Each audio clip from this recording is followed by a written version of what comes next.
With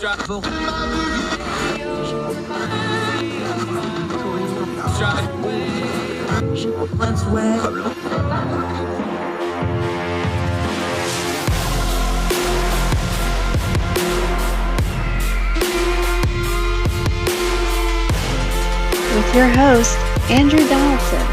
This is Heard Tell. Heard Tell Show. It is a Wednesday. It is July the 27th, year of our Lord 2022. Just continues to roll right along, and the news cycle is rolling right along with it. Let's try to turn down a little bit of news on it. I'm Andrew Donaldson. Thank you so much for joining Heard Tell. However you're watching or listening, wherever you are, we really appreciate you giving us the most precious thing you have, your time. Let's not waste a second of it. A lot to cover on the program today. Russia has figured out why it's losing the war in Ukraine, and you're not going to believe the excuse they've come up with this time. We'll talk about that story in a little bit. We also have a story we're going to cover. There's a lot of stories like this. There's a lot of copy that goes along these lines. Story about Americans that can't afford the living expenses in America moving overseas, but they're not what they're cracked up to be at all. And it goes to the heart of one of the things we do here on Heard Tell. Not just the news and the media and news stories and opinion pieces and things like this, why they're presented, why they get out, the business end of the market and how things are presented to you. It gets to the heart of that. We'll talk about that story in just a little bit. Have you seen the viral video of the pizza guy saving the kids from the burning house? I'm sure you have. If you haven't, we link to it. We've got the rest of the story, who he was, who the kids were. We'll use that in our good news segment. We always try to end on a little bit of a high note because we got to cover so many heavy topics. Great guest today, Peter Pischke, good friend of ours, Young Voices contributor, an outstanding freelance journalist. He's been writing all over the place lately. We're going to get into two areas of media and social media that need to be addressed because they're two really important areas, even though some folks may not realize it. YouTube and Reddit. These are two things that not only distribute information, but they're also sources of information for a lot of people. And Reddit especially drives a lot of underlying stories you may not be aware of. Talk about censorship. He has a great example of how hard it is for the algorithms and the content moderators on places like YouTube and Reddit to try to keep up. Peter Pischke on the show today. Excited to talk to him. You're going to love him. He's got some great writing out. Let's start right here, though. Hulu, the streamer service, it's owned by Disney. It's been around for a while. I have Hulu. We've always enjoyed Hulu. But here's the headline out of Variety, which of course is more of an entertainment publication. Hulu and its corporate parent Disney are facing a backlash kicked off by Democratic leaders who expressed fury over Hulu's rejection of ads, attacking the GOP's record on guns and abortion. Now, that's the leading paragraph. Second paragraph. On Tuesday morning, the hashtag boycott Hulu was one of the top trending topics on the U.S. Time out right for a second. Boycott whatever or such and such is over. Those things trend every single day. Sometimes they have more things than others. Sometimes they have more merit than others. Boycotts for political stuff mostly do not work because mostly it's just outrage of people that aren't using that product anyway. Now, I know some people can. You have a right to spend your money how you see fit. There's certain things I don't spend my money on. Some of it sometimes politically, but usually it's because I don't care for the moral or something like that. But yeah, I'll pick my money based on things like politics, like how they're presenting the product. That's not really what's going on here, though. Those are the first two lines, and it goes on to talk about the details of the Democratic organizations are all up in an uproar. But when you get down to the bottom, you know, these news articles, you always got to you get past the first part and get down to the bottom. You kind of start getting to what's going on, right? The controversy of the ads on Hulu come in the wake of Republican-heavy Supreme Court issues ruling on the term over Roe v. Wade and gun restrictions. For the forthcoming launch of Disney Plus versions with ads set to launch in late 2022, Disney has told marketers that it will not accept political ads or ads for alcohol or ads for rival streamers. Again, these are their platforms. Don't embarrass yourself talking about free speech. They're allowed to have whatever on their platform they want. But Hulu does not have a similar blanket ban on political or issue-oriented advertising. Hold that thought. I'm going to come right back to it. Hulu's growth has cooled in recent quarters. As of April 2nd, Hulu had 45.6 million paying customers. That's up 10% year over year, but it only gained 300,000 subscribers. That includes the 41 million Hulu Plus Live subscribers which declined by 200,000. Disney owns two-thirds of Hulu. Comcast owns the other 33%. Comcast can require Disney to buy out its interest coming up in 2024. Why is that important? This is a business deal. 2024, they're going to renegotiate this setup. Comcast wants a big fat check out of Disney. Disney's going to worry about the valuation of this company. Like I said, I have Hulu. Let me tell you where this is coming from. In the 2020 elections, Hulu was running lots of political ads by lots. And I've actually did stories on this and I recorded it and I kept track of it. For a while there in 2020, every single commercial on Hulu was a political ad. Sometimes they would play the same ad more than once in the same commercial break. It was so bad that we stopped watching Hulu in certain cases because all it was political ad after political ad. Like other streaming platforms like Netflix, Hulu was living off content from other people. They've taken their content, put it back on their own programs. So they have a little less content and they're starting to contract a little bit. Now, Hulu's in better shape because it has the Disney properties, primarily ABC television, things like that that they can go to. So Hulu's still a good product. I still pay for it. I'm a Hulu customer. But I'm telling you from experience, what's really going on here isn't just the Democrats in this cycle being mad. Hulu got a ton of blowback because there was so many ads of both stripes that the stuff was basically unwatchable. And this deal's coming up in 2024. By the way, that'll be a presidential election year. You think they want to deal with this then with that deal coming up? Follow the money, folks. You usually get to the truth. You can boycott it if you want to, but it's not going to affect Disney one little bit. They've got a plan here and they're working through it. And the online social media noise probably won't affect it very much. So what we do here, we don't just talk about the news, we talk about why it's news and how it affects us so we can discern our times. More Heard Tell right after this.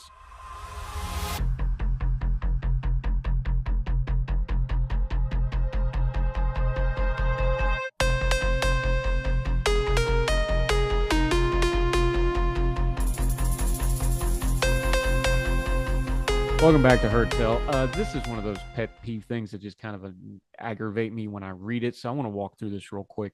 Remember, we talk about not just the news, but how the news is presented. Things that get in front of you on a web page or on a talking head show or in your feeds. Those don't get there accidentally. They're there by purpose most of the time, although occasionally a story does organically go viral. Even most of those are planned. But listen to this headline. Bloomberg, this was from last week and it's been bugging me ever since. Americans who can't afford homes are moving to Europe instead. Prohibitive housing prices, a strong dollar, and political rancor have contributed to a wave of Americans relocating to Europe. Oh, that sounds ominous. How is this? Folks, this is from Bloomberg. This is not about Americans who can't afford homes moving to Europe. This is about selling copy to the American subset that has a lot of disposable income. Remember, the premise here is Americans who can't afford home. Well, let's take a couple of their examples real quick. This young lady, I'm not going to use her name because I don't want to pick on her because she's just in the article. They talk about how hard it is for her to pay rent in Atlanta. So she's going to move to Europe because she can't afford it, even though she has $300,000 cash on hand. I know Atlanta's an expensive market, but in just about everywhere else in America, that'd buy you a pretty decent home. You just need to maybe look at your living situation a little bit.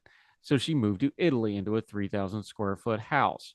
And it was for a lot cheaper, about 60,000 euros, but still, the average American does not have $300,000 cash on hand. Plus, they were paying about $3,000 a month in rent in Atlanta. So obviously, they got a little bit of income. Next person wanted to retire at 50. Well, that's nice if you can option to retire at 50. You plan ahead to do that. You do that. Fantastic. A lot of Americans can't do that, though. Is that people that can't afford living? No, that's somebody who just wanted to retire early, wanted to change their lifestyle. Again, good for them. Freedom's an amazing thing. Hope it works out for you. But that's not the premise that we're being sold here. And lastly, just to really put a number on this one, is somebody who wanted to move to Portugal. Well, it turns out Portugal and Spain are both offering golden visa programs. They fast track you to move into the country, get visas, you can live and work in the country. The trick, you got to have 350 to 500,000 euros respectively to invest in the country.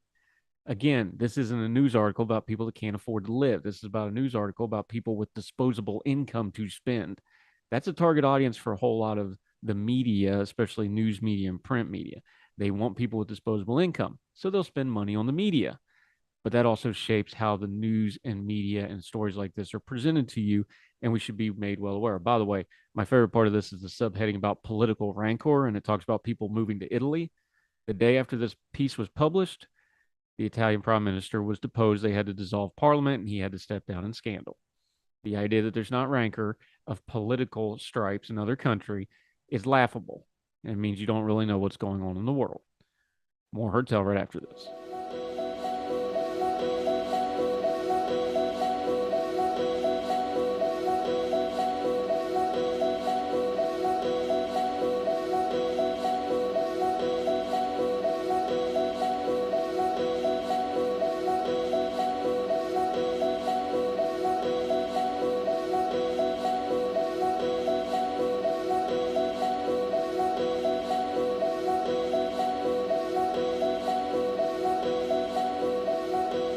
Welcome back to Heard Tell. I'm Andrew Donaldson. Okay, been looking forward to getting him on the show for a while. He's become quite a good Twitter buddy. We talk about things offline. We're going to do it on main today, as those kids say. Peter Pischke, he's a Young Voices contributor, freelance journalist, a long list of credits as far as his writing goes. You can find him all over the place. We're going to talk about a couple of his pieces. As always, they will be linked in the show notes. Peter, how are you, my friend? Good to see you. Great to be here. Howdy, everyone. Glad to have you in. We want to start big picture because we're going to talk about two parts of media that, and I'm guilty about this too, because I'm a little bit older and I still grew up on the tail end of no internet, early internet in the 90s. We tend to look at these two mediums as somewhat niche or as just social media or message boards, but they're way bigger than that. And we want to get into them with two pieces you wrote today, Reddit and YouTube. Let's start with YouTube because I don't think people maybe realize YouTube is actually, when you step back and look for it, I know it's all user-based. This is really one of the biggest media platforms in the world right now. Oh, easily. YouTube is, for all intents and purposes, the largest open video platform on the net. Arguably, you could say Baidu over there in China is bigger, but I don't know if I trust those numbers. But yeah, it's huge. And to give it a little bit of perspective, when you think about a news site, if you look at like the traffic for a site like Salon, a fairly popular left-wing kind of blog website, they track their views, the number of clicks they get in the millions. And so they say, oh, we had a 5 million a week, or we had a 30 million a month. Well, for many YouTubers who are considered just middle-level YouTubers, say the gaming YouTuber, the quartering, he sometimes gets that every 2 weeks. And that, look at even the huge ones like PewDiePie. I mean, they're getting that sometimes per video. So YouTube in so many ways really is the dominant way people communicate and digest information, not just like real news, but, all kinds of fun topics. Yeah, we got some data here. Pew found out almost a quarter of people that use YouTube say they get their primary source of news, not networks, not websites. Their primary source of news is YouTube. Now, all major news outlets have YouTube pages now. We clip them often. We use them all the time. These House hearings, for example, that's all streamed on YouTube now. This is a culture shift that we've seen it in real time, but I don't think we've fully vested, and you've talked about it in some of your writing, I don't think we've fully vested what this changed in how people access and interpret information, though, have we? No. I think this is something that both people in conservative media and mainstream media, for the most part, don't quite understand yet. Because the people that become journalists, they come from a point of view and a certain background where they don't really connect with the more popular underculture. So people like, even though I disagree with their reporting often, like Taylor Lorenz, to people like Ben Shapiro, there are those that understand that really we are living in a new media ecosystem. And it's just most of news media has yet to catch up. We got data on this too. Peter's joining us on Heard Tell. And here's why that works. And I'm going to try to walk through this from a numbers point of view, and then we'll talk about the cultural aspect. But what you just said, somebody like Taylor Lorenz, who's, they've already got a massive platform, was at the New York Times, now at the Washington Post, big time, big J journalist places. Here's why this works this way.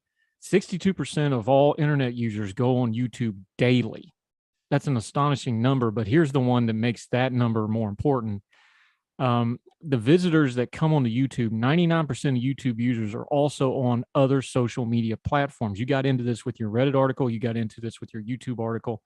The thing about YouTube is, and look, this show's on a YouTube channel. My radio station partner, they're on a YouTube channel. You've got a Substack, which links to YouTube.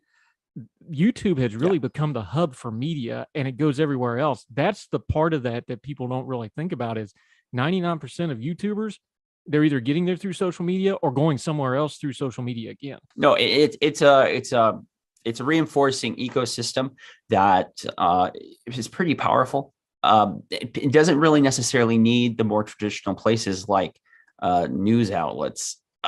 It's like this whole different universe. And what's so interesting is it's this universe that's much bigger than the traditional media universe, but that's not how people like to think of it. Now, part of what you were writing about when you got into Actman and some of this other thing is we are trying to apply traditional rules to this new media. Copyright rules. Everybody knows that our YouTube users, even somebody like me that doesn't fully understand it, even though I've got my channel on there, I got bit by it. I had a clip grabbed because they didn't like something I said, and I appealed. And I'm like, I didn't even say what you said I said, and it's an algorithm. There's nothing you can do about it. Yep. Part of the problem with this platform, I know we talk about biases, people talk about bannings and all this. Part of it is, though, we're just applying old rules to a new medium, and we're still kind of in the early, even though we've had YouTube for 10, 12 years now, we're still in this infancy of trying to figure out what the rules for this thing ought to be. And the old rules don't really apply real nice and neat, do they? No, and in fact, the way that YouTube is set up, often the rules that we might abide by get in the way of doing good work on YouTube or getting traffic. And sometimes it's the other way around, where YouTube might be more authentic than maybe some of the more clicky soundbite news outlets like your local news. It's interesting. They don't quite cover each other one-to-one, and the standards are a little different. I like to think of YouTube as kind of like the early years of American journalism, where it's a lot more free form. You have all kinds of things coming your way. There is a lot of great work, and there are very serious people there, but there's also, some flamethrowers, people who like to stir the pot. Now, I'm a history guy. Peter Pischke joining us on Heard Tell. I'm a history guy. I know as a journalist, you're a little bit of a history guy too, because that just kind of goes hand in hand. I know the early American journal, we had yellow journalism. We had stuff that now wouldn't even pass as tabloid, stuff that would be illegal with the current libel laws, some of the stuff they did back then. You dealt with it with your Actman piece a little bit. Part of the problem with YouTube is you have a lot of bad faith actors. You have people that know how to hijack the system, for lack of a better way of doing it, for nefarious means. And part of the problem here is YouTube, a lot of the times, and I'm going to give them a little bit of benefit of the doubt here, I know people will jump on this, they don't seem to be able to really tell the difference between those good faith actors and the bad faith actors sometimes, do they?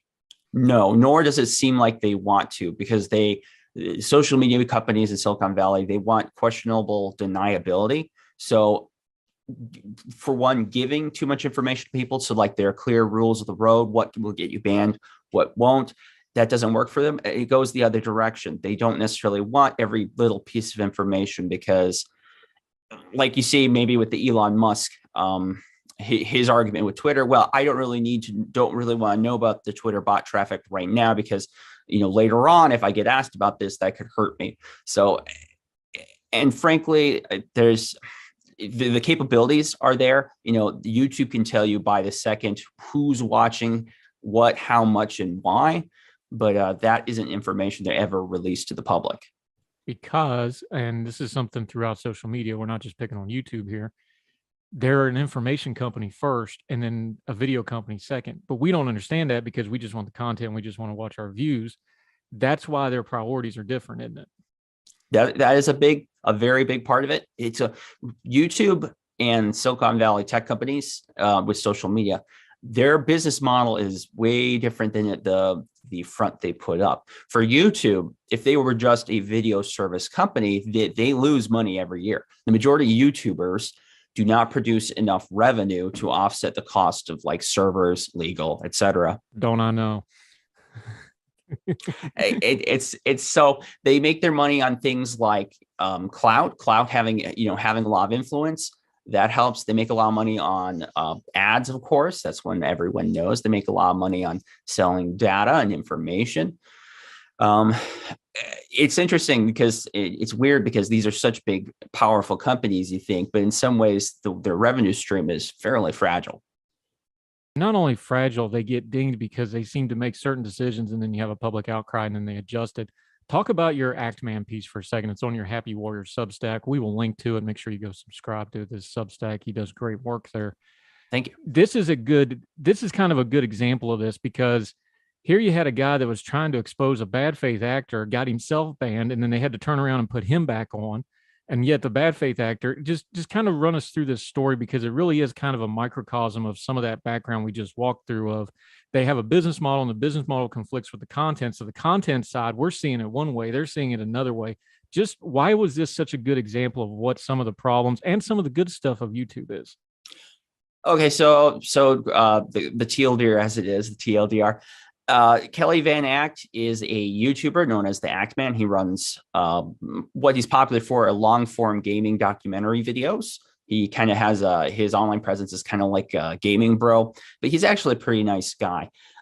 So there is another YouTuber that is well known in the community for causing problems. And I don't mean just being like complaining on Twitter, like legal problems. This YouTuber abuses the copyright system constantly, a real copyright troll. He threatens people with legal action. He puts out spurious accusations that might get people in big trouble. Like he'll try to allege that they're a pedophile. He's more than happy to try to use his followers to cause all kinds of offline and online mischief. A really nasty guy, all things considered. YouTube name Quantum TV. Anyhow, so Quantum TV had been going after a teenage YouTuber. Kelly had the teenager reach out to him because Actman is known, despite his gaming bro personality, as being just a pretty nice guy that's willing to help out if you ask. And so he looked into it, and it was pretty egregious. So he just did a video kind of making fun of the guy on his Elden Ring review, and then that opened the floodgates. It started with threats and strange emails, and eventually it culminated in having his mom threatened. The guy doxed him, called up his mom, threatened her, say, hey, if you don't get your son on board and in control, maybe we're going to have to pursue legal action, which kind of shook up their family. So maybe unwisely, Actman then put together a video documenting Quantum TV, all his bad acts, and why, according to the rules of YouTube, and it's very well done, actually, and pretty clear why Quantum TV should not be on the platform. Now, when this happened and it became popular online, YouTube did not say, oh, gee, Willikers, you're right, Act Man. This is a problem. We should do something about it. They said, no, Act Man, bad. Don't point this stuff out. So they took down his channel. They banned him first on his videos, saying it was sexually suggestive. There's nothing whatsoever in it. It was PG content. Then later on, when they got more pressure, they complained and say maybe it was these tweets that was about that they took him down, or he was encouraging harassment, which he wasn't. But really, it was about that he had embarrassed YouTube. And even though Kelly, his channel, had never had a copyright strike on him, had never broke the rules, he had always had a very good and professional relationship with YouTube, they took him down. It wasn't like you get 3 strikes, you're out. And it was unknown what exactly was going on, and he seemed pretty despondent. Just in the last week, YouTube let him back in the partner program with limited remonetization, and we don't know how that's going to happen or why exactly they brought him back on. But it's a scary thing because it shows that the rules that YouTube has, or any of these social media companies, they are rules for the public to see, but they're not rules in actuality. There's the front rules that they show everyone, and then there's the rules in the back, which they actually follow. And we're not going to tell people what exactly those are. So it is a scary story in the sense that it's really unknown what you can do or not do on these platforms. And if you're someone like Kelly, who put in 7 years of his life building his channel, that's his livelihood for him and his family, and they can just pull the plug at any minute for any reason. Well, that's a difficult thing. So it is a messy story, and it talks about some of the censorship issues are there. And as you alluded to, it also shows that YouTube is in a hard spot. They constantly are balancing all kinds of concerns. Of course, they have legal concerns, and they have every government on planet Earth breathing down their neck. And why aren't you doing more about this? Or why aren't you doing more about that? But they also have to deal with all these users, many of whom want to abuse the system or take strange advantage. And it's, difficult to make money. But even with all those concerns, in this case, they didn't really handle it forthrightly, in my opinion. Yeah, and you also worked in a sort of Damocles reference. Always appreciate a good Greek reference in there. Well done. Talking to Peter Pischke, we're going to continue to talk about this. We're also going to get into Reddit. We're going to take a quick break, come back. Heard Tell Show continues right after this.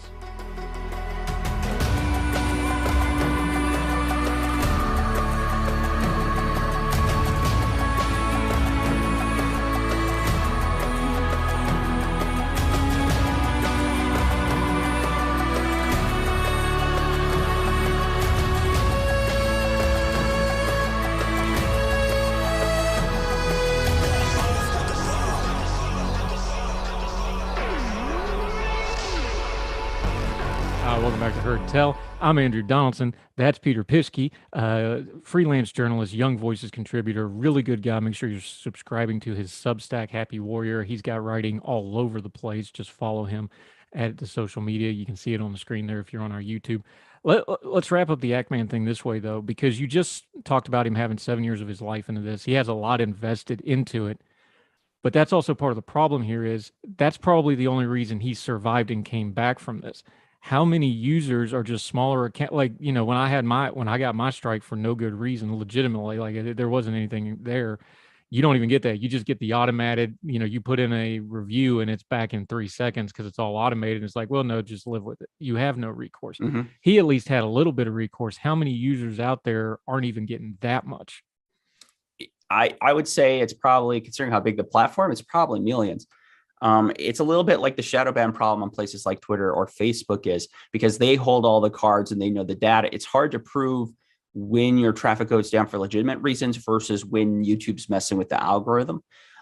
But yeah, political content in particular has been under a lot of strikes, but not just health content.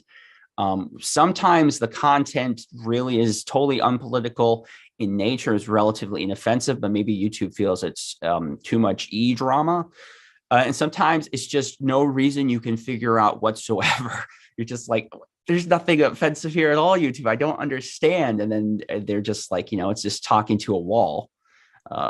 It's frustrating. To be fair to the social media companies, though, how much of this did COVID just really screw it up? Because normally you would, because they build their platforms, probably no engineer in the world ever thought, well, we're going to have to really, really sort through health content. Like they didn't think that was going to be a big cultural thing. That's not something an engineer that's designing the platform probably ever dreamed they would have to do. Just on a practical level, like the coding, the play, that's a huge curveball for a big platform. Is like all of a sudden, oh, we have to figure out not only what vaccines are, but what rDNA. Like that's a big curveball for these kind of companies, isn't it? Yes, and being asked to be the speech police when that is not what the web as we know was really built upon. That takes a lot of their time. COVID in particular, you mentioned it. What COVID did to places like YouTube especially, is that it gave Silicon, now whether you want to call this an excuse or it was business sense, it gave YouTube the opportunity to downsize the amount of humans it had covering YouTube, and they could just up the amount of bots that were doing that same work, which of course means it takes longer for you to get back from a human, and more people are automatically flagged down legitimately and not so much. Yeah, Peter Pischke joining us. Let's talk Reddit for a minute. Love to. Let's start lowest level. I always like to do nomenclature so everybody knows what we're talking about. For somebody that has no idea what it is, just briefly, what is Reddit? And I know that's one of those college questions of like, explain God and give 2 examples, but just real quick, what is Reddit to the average person? Because it is a message board and that, but it's really culturally ingrained way more than just that now. Reddit in many ways is kind of the heart of what the internet people like to think it is. It's like kind of like old school message boards, but it covers just about any topic. It's one website. It's divided into subreddits, and then each subreddit is a topic. Sometimes they're funny, sometimes they're serious. Sometimes you can find a subreddit topic on just about anything. But what makes Reddit special is it came from that time in the web where the idea was we're going to allow the people, the users, to put out the content, to talk about the topics that they care about and want to, and there won't be top-down control. for the most part, unless it's like serious illegal. Reddit used to, for the most part, just let it be. That is not the case anymore, but it is an important website because if you're a normal person and you feel an issue or a topic that you care about is important, anyone can go on Reddit. They go to the subreddit, they write a post, and if you do well, you'll get lots of upvotes. It's actually pretty democratic and a special site in that way, even with all the issues it still has. Yeah, and as somebody that runs a website, a writing website at ordinary-times.com for the better part of 4 years now, people are like, well, what does Reddit matter? I'm telling you, Reddit matters because the right subreddit gets a hold of a piece. It can make a video or a writing piece or even just a picture, whatever.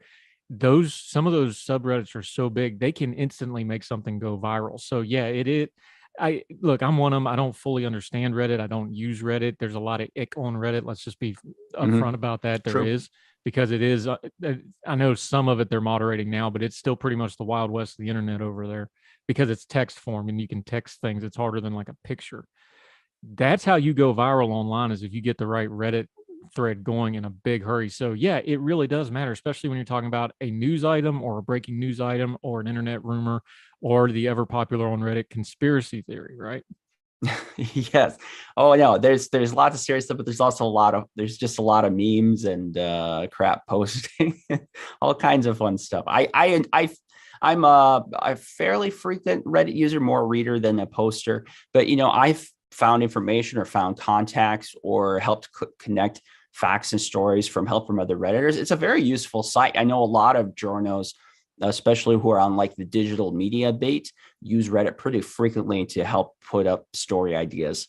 So it's an influential site. It's in North America, it's usually a top 10 site.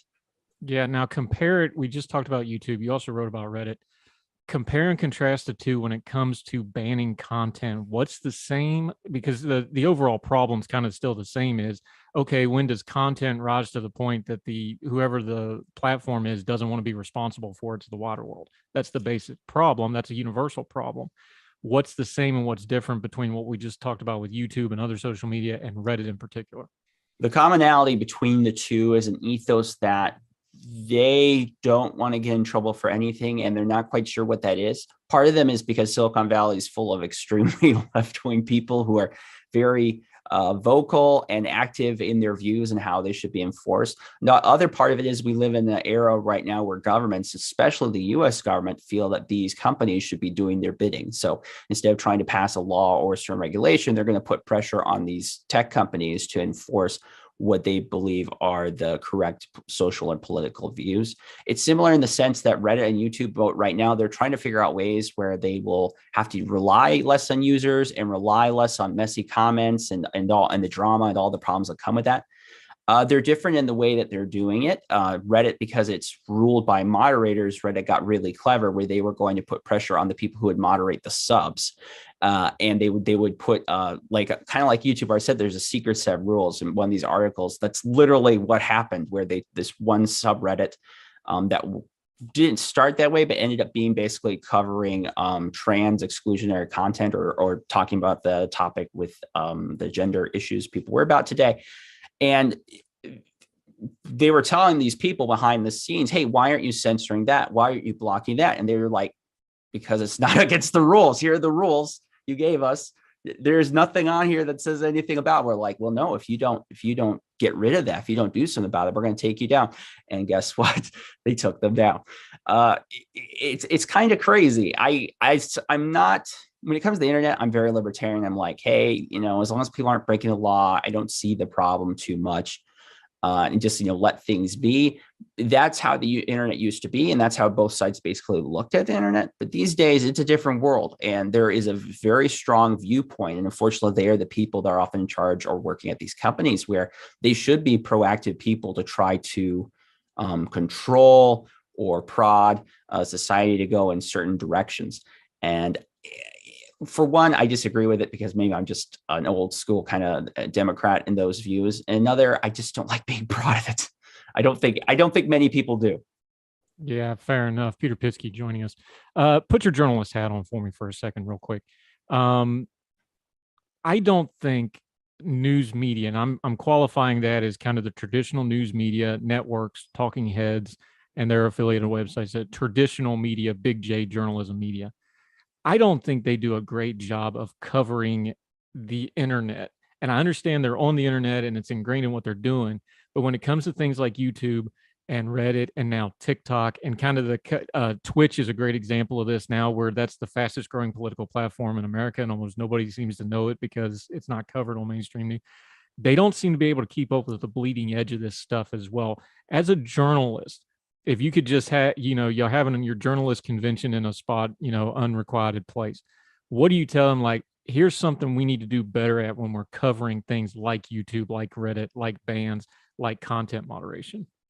I would say you need to try to pay attention to where the eyeballs actually are. And you probably should try to understand why it's important, instead of just being like, being like the old Sunday school mom, like, ooh, think of the children. Maybe take a second, take a deep breath, try to understand why this appeals to people. I mentioned Taylor Lorenz earlier in here. She's kind of a Twitter friend. I disagree with her often, but she is one of these people that does understand that where people are actually communicating with media, and news media can either try to keep appealing to people to a shrinking audience. Even with Fox News, it's the biggest of the news networks, but population wise, it's shrinking. So this is kind of like the new world, and news media, if you ignore it, if you fail to take advantage of it, well, then that affects your company and the work you're going to do at your own peril. Yeah, and Taylor Lorenz, for folks that want to say, oh, well, how does she matter? The last two breaking stories she did, especially this last one that she did, that was the top thing that Washington Post had this entire year. And you think of all the noise and the news stuff that we've had this year, that was one of the biggest trending things they've had for the entire year for multiple days, which is just gold in journalism.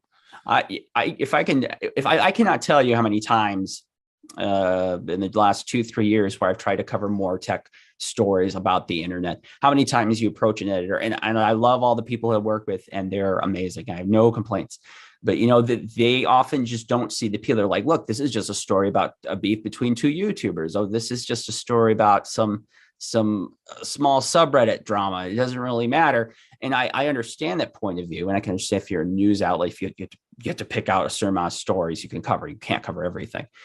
But these things are much more impactful than we think. And it's really where people's hearts are. And whether that's right or not, or whether that's mature or not, or whatever you want to think digesting news, consuming news should be, that is the reality of the situation. And as someone that kind of feels like as a reporter or journalist, you always want to tell the truth, but you also need to keep an eye on what people are interested in and where the big things are happening. And that is where it's happening, on the internet. Yeah, as a really wise person told me a little while back when I first started doing this, it was like, thing to remember about journalists is they don't understand they're the original content creators. They just don't want to think of themselves that way. I was like, that's an interesting way to put it. Peter Pischke, great stuff today. Love having you on. We will be having you back, my friend. But until we get you back on the show, until we get you back, though, let folks know where they can follow you, what you got going on. We know your Substack. We're going to link to it, but give us the pitch on that. Let folks know about your social media and how they can keep up with you in the meantime. Yeah, so there's the Happy Warrior Substack. We are working on bringing back the podcast again. You can follow me. I'm often on Twitter at Happy Warrior P. I'm also on Facebook and other places. I freelance, so you can find my culture stuff on the Federalist, but I write more newsy stuff like with Newsweek or, oh, my mind is blanking, Reason Magazine, some others elsewhere. And at the moment, I'm working with your news org on a piece about the Elon Musk situation, which I'm excited to get completed on. And I love doing good journalism. It always makes me happy when people connect and are like, hey, I love this piece, or I have some constructive criticism. Okay, not always do I appreciate that, but often I do. And just, that's really all I want in my life and in the world. I just want to do good journalism that helps people, and that's what makes me happy. Yep. He's a great writer. He's a good journalist. He's one of those good freelance guys you need to support. He's becoming a pretty good friend. We want to make him a regular on our programming and on our platforms. Peter Pischke, great job, buddy. We'll talk again real soon. Thank you. You too. Thank you, sir.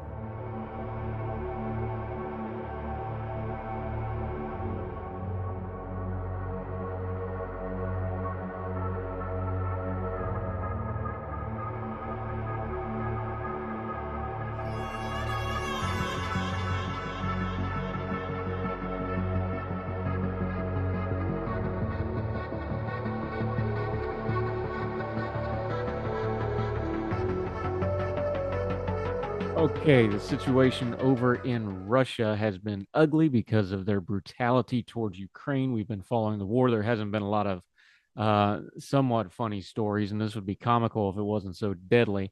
But Russia has figured out why the war in Ukraine has not gone according to plan. This is Allison Quinn writing in Yahoo.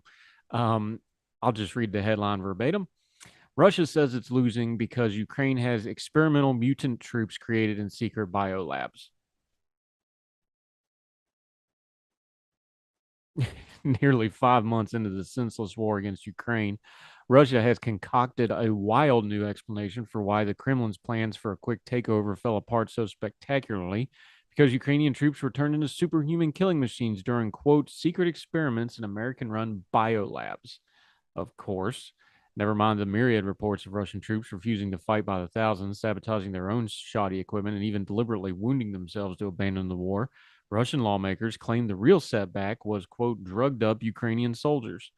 This claim was made Monday by two Russian lawmakers heading up a commission to investigate biolaboratories in the Ukraine. Those are in quotes, by the way, because it's nonsense.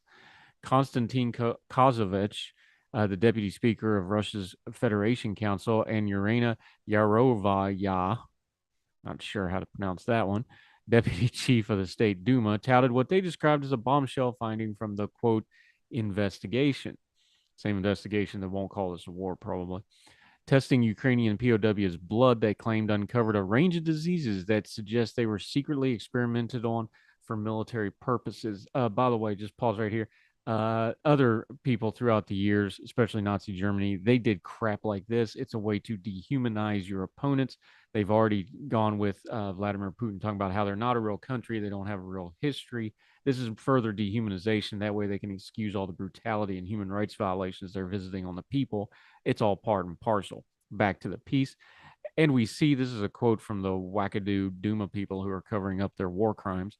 The cruelty and barbarity with which the military personnel of Ukraine behave, the crimes they commit against the civilian population. They are the civilian population, you lying, duplicitous weasels. The civilian population, the monstrous crimes that they commit against prisoners of war confirm that this system for the control and creation of a cruel murder machine was implemented under the management of the United States. Yarovaya, I think is how you say this, was quoted telling reporters she's utterly full of it. And those performance enhancing drugs that they are still given in order to completely neutralize the last traces of human consciousness. See what they're doing? Dehumanizing. And turn them into the most cruel and deadly monsters also confirms this. Bizarrely, this is the piece from Allison. She also claims the presence of hepatitis A antibodies in Ukrainian presidents was proof of an American biolabs conspiracy, since a former health minister for Ukraine was a dual Ukrainian-American citizen who had worked to acquire drugs for the treatment of hepatitis in the country. It is quite possible, this is a quote, that this was all about testing those drugs on military personnel. The claims appear to be a new take on the biolabs conspiracy theory that Russia's defense minister has routinely rolled out to try to justify the war. While the conspiracy theory dates all the way back to the Soviet Union and has been amplified more frequently by the Kremlin figures after the February 24th illegal invasion, as Moscow initially claims that it was invaded Ukraine in order to denazify a country that is led by a Jewish president and has a heavy Jewish population. But don't get facts in the way. Much traction beyond its own domestic propaganda. The latest itineration appears to be aimed at explaining away Russia's military setbacks by way of mutant military troops. This is such nonsense. This is what happens in a dictatorship, folks. It can't be their fault. Can't be the boss's fault, because you wind up getting disappeared or getting nuclear poison dropped on you. So you got to find the party line. Apparently, Ukraine's all a bunch of hawks and she-hawks, not attorneys at law, but actually mutant hawks. And that's what they're fighting. It's not their own incompetence. More Hertel after this.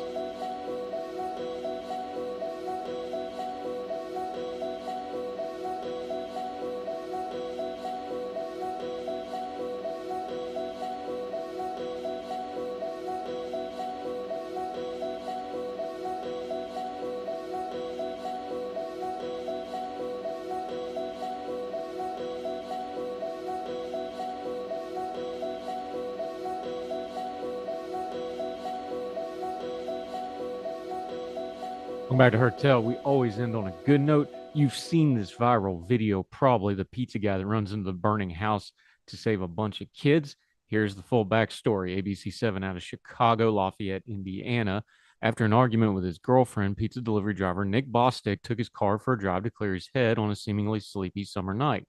By the night's end, the Indiana man had saved 5 people from a burning home, including a 6-year-old girl he jumped out of a second-story window with and suffered serious injuries that were, quote, all worth it. While driving his car, Bostic passed a 2-story house in Lafayette, a suburb outside of Indianapolis, on fire. It was adrenaline, and I hightailed my butt into the house, he said.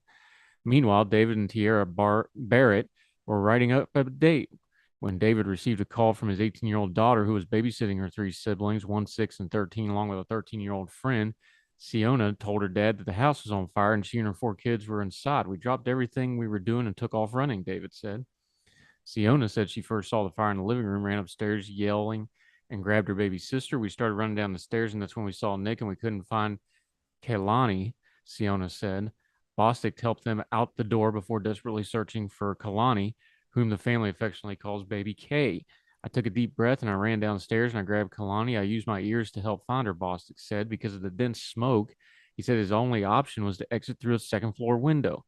Bostic punched out the glass and jumped to the safety with the 6-year-old girl in his arms. He suffered multiple injuries, but the girl only suffered a minor cut to her foot. Body camera video captured the aftermath of the jump as Bostic handed Kaylani to the police and collapsed on the pavement while receiving treatment. The video shows Bostic asking, "Is the baby okay? Please tell me that baby's okay," before someone off camera assured him that the kid was fine. I remember pulling up to the house and running up, and all Siona could say was, "I can't find Kalani," David Barrett said. Then the officer said, "She's in the ambulance," and they told me about Nick and what he had done. I started crying. One of the most awful feelings I have is that I wasn't there. Kalani saying, "Daddy, I was looking for you." The cause of the fire is currently under investigation. The family lost just about everything except the important thing. Kids are okay.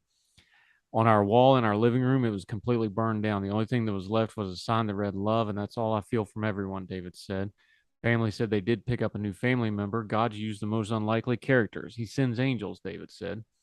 Bostic, who suffered from smoke inhalation in addition to arm injuries and other wounds, was airlifted to an Indianapolis hospital and discharged 2 days later. He said he's not a hero. He just did what anybody else would have done for him and his family if their home was on fire. It was all worth it, he said. I keep reminding myself what a small sacrifice, temporary pain, so it's all well worth it.